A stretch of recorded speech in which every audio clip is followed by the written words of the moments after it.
Eu encontrei a foto numa terça-feira de manhã. Era uma selfie simples.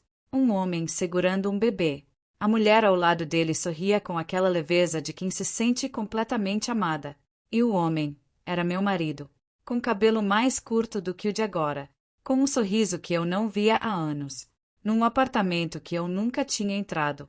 Meu coração não disparou. Não imediatamente. Por alguns segundos, meu cérebro tentou criar uma explicação. Um primo, um amigo, uma foto antiga, qualquer coisa. Mas então eu vi a data no canto da imagem. 3 semanas atrás. E eu soube. Não foi um grito que saiu de mim. Não foi choro. Foi silêncio. O tipo de silêncio que antecede algo enorme. Como aquela fração de segundo antes do trovão, quando o relâmpago já cortou o céu e você sabe que o som vai vir, mas ainda não chegou. Eu coloquei o celular dele de volta na mesa do lado da cama, exatamente como estava. Fui até o banheiro. Lavei o rosto. Me olhei no espelho por um longo tempo. E tomei a decisão mais importante da minha vida. Eu não ia confrontar ele naquele dia. Eu ia primeiro entender tudo. Cada detalhe. Cada mentira. Cada camada dessa história que aparentemente eu não conhecia. E só então, quando eu tivesse tudo nas mãos, eu ia agir. Não por raiva. Por inteligência. Preciso te contar quem eu era antes de tudo isso. Me chamo Renata. Cresci numa cidade pequena no interior de Minas, filha de professora e de um homem que passou a vida inteira trabalhando numa cooperativa agrícola. Família honesta, simples, sem grandes recursos, mas com valores sólidos. Desde nova, eu tinha o jeito de observar o mundo que incomodava as pessoas. Eu ficava quieta demais nas reuniões de família, analisando. Minha mãe dizia que eu parecia sempre estar calculando algo. Meu pai ria e chamava de o olho da águia. Estudei contabilidade porque era o curso mais barato na cidade. Me formei cum laude. Comecei a trabalhar num escritório contábil pequeno e fui crescendo devagar, com consistência, sem chamar atenção. Foi lá que conheci o Fábio. Fábio era o tipo de homem que preenchia uma sala. Alto, comunicativo, aquele carisma fácil que faz todo mundo rir. Ele trabalhava com vendas para uma empresa de logística e era cliente do escritório onde eu trabalhava. A gente começou a se falar, depois a se ver. Depois não conseguia mais ficar separado. Nos casamos 3 anos depois de nos conhecermos. Eu tinha 28 anos. Ele, 31. Os primeiros anos foram bons. Não perfeitos, mas bons. A gente tinha ritmos diferentes, sonhos diferentes, mas havia amor. Pelo menos eu acreditava que havia. Depois veio a crise da empresa dele. Depois veio a mudança de cidade. Depois veio o apartamento menor, o dinheiro mais curto, as conversas mais escassas. E aos poucos, sem eu perceber direito, fui me tornando parte da paisagem da vida dele. Não uma companheira, uma constante. Aquela coisa que está sempre lá e que, exatamente por isso, ninguém mais enxerga. Eu cozinhava. Eu organizava as finanças da casa. Eu lembrava do aniversário da mãe dele, dos compromissos, das contas. Eu mantinha tudo funcionando enquanto ele construía o negócio. E eu estava tão ocupada mantendo tudo no lugar que não percebi quando ele começou a sair mais. Quando os fins de semana foram ficando mais curtos. Quando as ligações passaram a ser atendidas do lado de fora de casa. Eu escolhi não enxergar, porque enxergar dói. E eu ainda acreditava que éramos nós dois contra o mundo. Até aquela terça-feira de manhã. Naquele mesmo dia, depois de lavar o rosto e me recompor, fui trabalhar normalmente. Mas meu cérebro não parava. Eu era contadora. Lidava com números, com padrões, com inconsistências. E quando comecei a revisitar mentalmente os últimos meses, percebi que as inconsistências estavam em todo lugar. Eu só não tinha querido somar os 2 mais 2. As viagens a trabalho que aumentaram. Os saques em dinheiro vivo que apareciam no extrato e que ele sempre explicava vagamente. O celular que agora ia a todo lugar com ele, inclusive para o banheiro.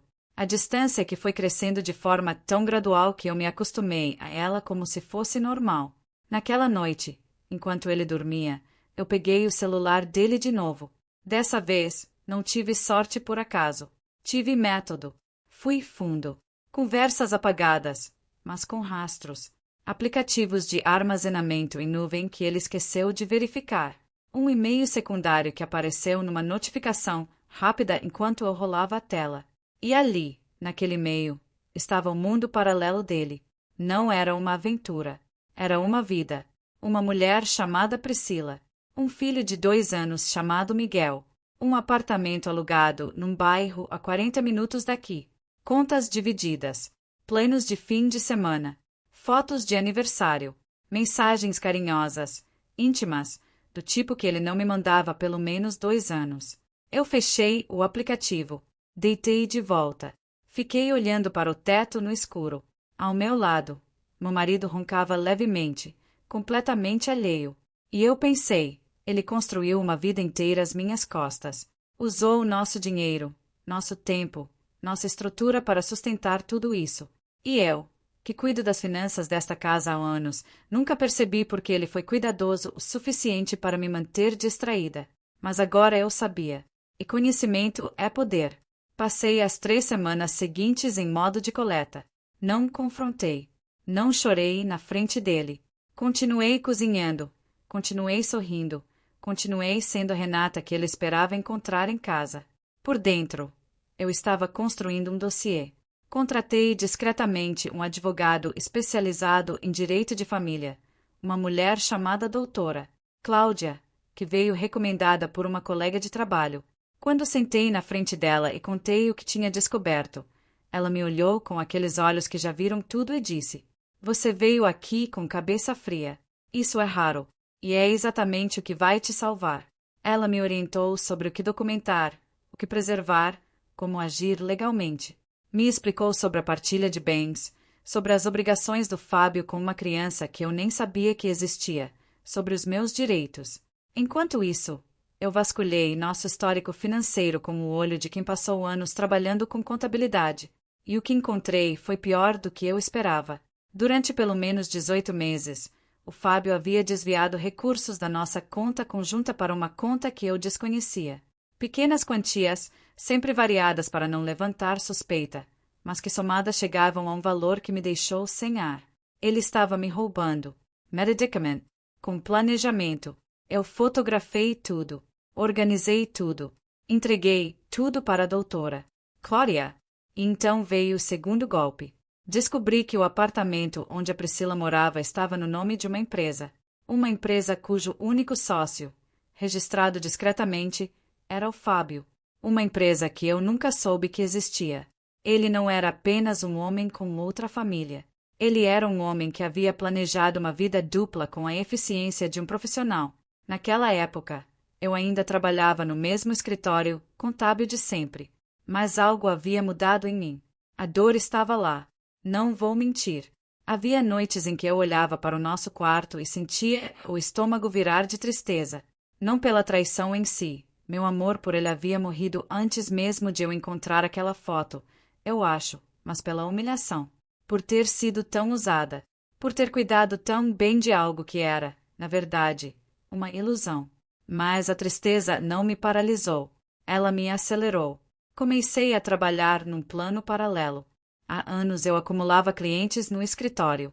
Pequenos empresários, profissionais liberais, comerciantes locais. Eu conhecia suas finanças melhor do que eles mesmos. E mais de uma vez havia pensado em abrir meu próprio escritório, mas sempre adiava por 1000 razões. Dinheiro, tempo, coragem. Não tinha mais razão para adiar. Silenciosamente, durante aquelas semanas de coleta, eu comecei a montar o plano do meu escritório. Pedi orçamentos.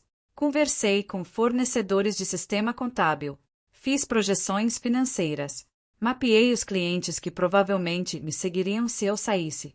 Eu estava construindo minha saída enquanto ainda estava dentro. E ninguém sabia. Nem o Fábio. Nem os colegas de trabalho. Nem minha família. Só eu e a doutora Cláudia. A virada aconteceu num sábado. Fábio saiu cedo dizendo que tinha uma reunião de vendas. Numa empresa de logística. Num sábado de manhã. E eu deixei ele ir, como sempre. Mas dessa vez, eu sabia onde ele estava indo. Enquanto ele saía, eu fiz uma coisa simples. Liguei para Priscila. Eu tinha o número dela há dias. Fiquei segurando, pensando se era a decisão certa. A doutora Cláudia havia me avisado. Cuidado com confrontos que podem ser usados contra você. Mas o que eu queria não era confronto. Queria informação. O telefone chamou 3 vezes. Ela atendeu. Alô? A voz dela era jovem. Mais jovem do que eu esperava. Oi, eu disse, com calma que eu mesma não sabia de onde vinha. Você não me conhece. Meu nome é Renata. Eu sou a esposa do Fábio. Silêncio. Depois um som que me partiu o coração de um jeito estranho. Não foi choro. Foi aquele tipo de silêncio denso que vem antes do colapso. E aí ela disse: eu sabia que esse dia ia chegar. Não era uma rival. Era outra vítima. Priscila tinha 26 anos. Havia conhecido Fábio no evento de negócios 2 anos e meio atrás. Ele disse que era separado, que estava apenas resolvendo os trâmites legais do divórcio, que a ex-mulher era possessiva e que ele preferia não criar conflito antes da separação ser finalizada. Ela havia acreditado. Por amor. Por inexperiência. Por confiar no homem que lhe prometia uma família. Quando Miguel nasceu, o Fábio estava lá no hospital.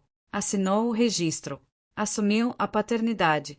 Mas nunca mudou para morar com ela. Sempre havia uma desculpa. Uma viagem de trabalho. Um contrato importante.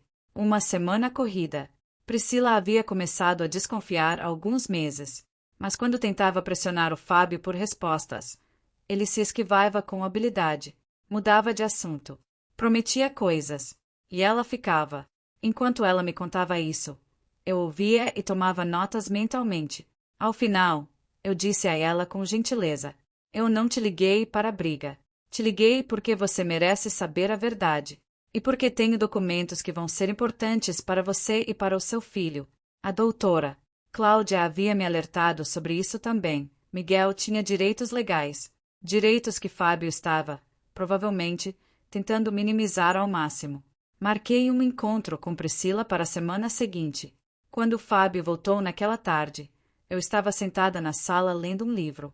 Ele me deu um beijo rápido no topo da cabeça, a pergunta de praxe sobre o almoço, e foi tomar banho. Eu virei a página e continuei lendo. 3 dias depois, eu estava pronta. A doutora Cláudia havia preparado tudo. Os documentos da separação, o inventário dos bens que eu havia levantado, as provas do desvio financeiro, a petição que ele receberia formalmente. Mas antes de qualquer papel chegar nas mãos dele, eu precisava ter uma conversa. Esperei uma noite em que ele estava de bom humor. Jantimos juntos. Ele falou sobre um cliente novo, sobre uma possível viagem a trabalho, sobre um jantar com amigos na sexta. Eu ouvi tudo com atenção. Depois que ele terminou de falar, eu coloquei os talheres no prato, me inclinei levemente para frente e disse: Fábio, preciso te contar uma coisa. Eu sei tudo. Ele olhou para mim com uma expressão confusa e quase divertida. Sabe tudo o quê? Sobre a Priscila. Sobre o Miguel. Sobre o apartamento. Sobre a empresa no seu nome. Sobre os 18 meses de transferências que você achou que eu não fosse perceber. O sorriso morreu no rosto dele. Eu continuei, com a mesma voz calma que eu havia praticado mentalmente dezenas de vezes. Não estou aqui para brigar. Já falei com a doutora Cláudia. Já organizei todos os documentos. Amanhã você vai receber formalmente a notificação da separação. Você tem 48 horas para sair desta casa. Ele abriu a boca. Fechou. Abriu de novo. Renata, deixa eu explicar. Não precisa. Eu me levantei, peguei meu prato e fui até a cozinha. Já entendi o suficiente. O que aconteceu nas semanas seguintes foi um terremoto. A família do Fábio ficou em choque. A mãe dele me ligou chorando, me pedindo para não separar. O irmão mandou mensagem dizendo que eu estava sendo precipitada. O pai ficou em silêncio, o tipo de silêncio envergonhado de quem não sabe o que dizer. Mas nenhuma pressão mudou nada, porque eu já havia calculado todos os cenários possíveis. Eu sabia exatamente quais eram meus direitos. Eu sabia o que ele havia feito com o nosso dinheiro. E eu sabia que, legalmente, a situação dele era muito pior do que parecia à primeira vista. O advogado dele tentou minimizar as provas. Tentou questionar a documentação. Tentou sugerir acordos informais que claramente favoreciam Fábio. A doutora Cláudia sorriu para tudo isso com a calma de quem já viu essa dança muitas vezes. A partilha foi abrangente. O apartamento da Priscila, comprado com patrimônio que era em parte meu, entrou no processo. A empresa fantasma entrou no processo. Os desvios financeiros entraram no processo. Fábio saiu daquela negociação sem o que esperava, e com obrigações que não esperava, inclusive em relação ao Miguel, que agora teria seus direitos formalmente garantidos. Priscila recebeu os documentos que a doutora Cláudia preparou. Orientações sobre como garantir a pensão do filho, como proteger legalmente o menino. Ela me mandou uma mensagem simples depois. Obrigada por me tratar como gente. Eu li aquilo 3 vezes. Enquanto toda aquela tempestade acontecia, eu abri meu escritório. Rio de Janeiro, consultoria contábil. O nome era simples, mas o que havia por trás não era. Nos 6 meses anteriores, eu havia cultivado silenciosamente os relacionamentos com os melhores clientes do escritório onde trabalhava. Não agi de má fé. Não levei nada que não era meu. Não sabotei ninguém. Simplesmente construí minha credibilidade com tanto cuidado que, quando anunciei que estava abrindo meu próprio negócio, 14 clientes me ligaram no primeiro mês perguntando como migrar para mim. 14. No primeiro mês, aluguei uma sala pequena num coworking. Comprei os sistemas necessários. Contratei uma assistente meio período.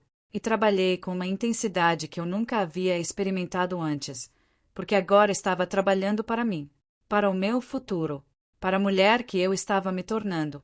Em 6 meses, tinha 32 clientes. Em 1 ano, 49. E então veio o telefonema que eu não esperava. Um grupo regional de consultoria financeira havia ouvido falar do meu trabalho. Não sei exatamente como, talvez por um dos clientes, talvez por uma indicação em cadeia. O diretor me convidou para uma reunião. Eu fui com a pasta organizada, os números na ponta da língua, a postura de quem não tem nada a provar mas sabe exatamente o que vale. Na reunião, eles me apresentaram uma proposta que eu não esperava. Não queriam me contratar. Queriam adquirir minha carteira de clientes e me fazer sócia na expansão de uma nova linha de serviços deles, voltada para pequenas e médias empresas. Eu pedi 72 horas para analisar. Analisei cada cláusula. Consultei outros especialistas. Fiz minhas próprias projeções. E então aceitei.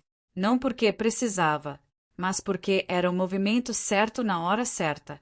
Faz 2 anos desde aquela terça-feira de manhã.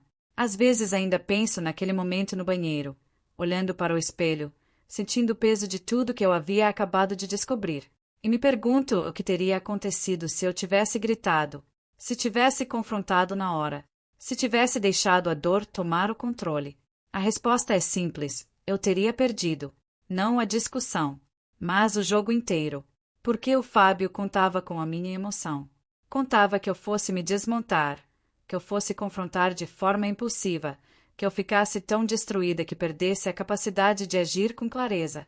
Homens como ele, não todos os homens, mas homens como ele, constroem suas mentiras numa fundação que conta com o colapso da outra pessoa. Eu me recusei a colapsar. A vida hoje tem uma textura que eu não saberia descrever para Renata de 2 anos atrás. É uma textura de autonomia. De acordar de manhã sabendo que tudo que está ao redor foi construído com as minhas próprias mãos, com as minhas próprias decisões. Moro num apartamento que escolhi sozinha. Trabalho com pessoas que eu escolhi. Acordo no horário que quero. Tenho uma sócia de negócios que se tornou uma das minhas melhores amigas. Tenho tempo para visitar minha mãe no interior com mais frequência do que nunca. O Fábio tentou me contatar algumas vezes no primeiro ano. Uma vez por mensagem, dizendo que havia cometido um erro enorme e que precisava conversar. Uma vez por ligação, que eu deixei cair na caixa postal. Uma vez através do irmão, que me abordou num evento familiar e disse que o Fábio estava muito arrependido. Eu ouvi o irmão com educação. Agradeci pela mensagem. E mudei de assunto. Não há raiva. Não há amargura. Há só uma distância enorme entre quem eu era e quem eu me tornei. E o Fábio pertence ao lado de lá dessa distância. Priscila e eu não nos tornamos amigas próximas. Seria complicado demais, e cada uma de nós precisava curar suas próprias feridas. Mas de vez em quando ela me manda uma foto do Miguel. Ele tem 3 anos agora. Olhos grandes, sorriso largo, crescendo com os direitos que a lei garantiu a ele. Eu sempre respondo com um emoji de coração. Tem uma coisa que as pessoas sempre me perguntam quando conto essa história. Elas querem saber se eu sofri, se chorei, se houve noites difíceis. A resposta é sim, a todas as perguntas. Houve uma noite, cerca de um mês depois da separação formal, em que eu desmontei completamente. Estava sozinha no apartamento novo, cercada de caixas ainda não abertas, e de repente senti o peso de 8 anos de vida que havia se encerrado. Não o peso do Fábio especificamente, mas o peso de uma versão de mim mesma que havia acreditado em algo que não era real. Chorei por horas. Chorei de um jeito que eu não chorava desde criança. E no dia seguinte, levantei, abri as caixas, organizei o apartamento, fui trabalhar. Não porque eu seja forte o tempo todo, mas porque eu aprendi que força não é ausência de dor. Força é continuar apesar dela. Se tem uma coisa que eu quero que você leve dessa história, é a seguinte: eles apostam no seu silêncio quando deveriam temer a sua inteligência. Quando alguém te subestima, seja um marido, um chefe, uma família, um sistema, a reação esperada é que você imploda, que você reaja de forma previsível, que você ceda, ou exploda, ou desapareça. O que eles nunca esperam é que você observe, que você planeje, que você construa em silêncio enquanto o mundo acha que você está parada. Eu era a mulher que cuidava das finanças da casa e não percebia que estava sendo roubada. Eu era a mulher que mantinha tudo funcionando enquanto o marido construía outra vida. Eu era, na visão dele, previsível o suficiente para ser ignorada. Até o dia em que não fui mais. Eu não fiz nada extraordinário. Não tive sorte especial. Não me transformei numa outra pessoa. Só parei de me comportar de acordo com o que os outros esperavam de mim, e comecei a agir de acordo com o que eu sabia que era capaz de fazer. E isso, só isso, mudou tudo. Naquele espelho, naquela manhã, eu tomei a decisão mais importante da minha vida. Não foi a decisão de me separar. Não foi a decisão de processar o Fábio. Não foi a decisão de abrir o escritório. Foi a decisão de não me tornar uma vítima da minha própria dor. De transformar o que poderia ter me destruído no catalisador de tudo que eu deveria ter construído anos antes. Eles me ignoraram durante tempo demais, até que se tornou impossível me ignorar.